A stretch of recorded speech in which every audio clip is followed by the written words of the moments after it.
শোনপাপড়ি বানানো এতটা সহজ আমি তো কল্পনাও করতে পারিনি। আর নিজের হাতে শোনপাপড়ি বানিয়ে খাওয়ার মজাটাই আলাদা।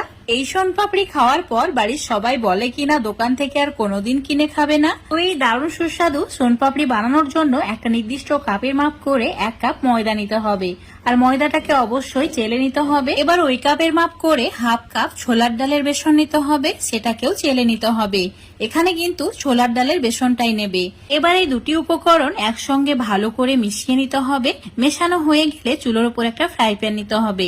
অ্যাড করে দিতে হবে 1 টেবিল চামচ ঘি। আর ঘিটা ভালোভাবে গলিয়ে নিতে হবে। চুলোর ফ্লেমটা মিডিয়াম টু লো করে রাখতে হবে। তারপরে অ্যাড করে দিতে হবে বেসন আর ময়দার মিশ্রণ। এখন এবার একটু সময় নিয়ে মিডিয়াম টু লো ফ্লেমে ভেজে নিতে হবে।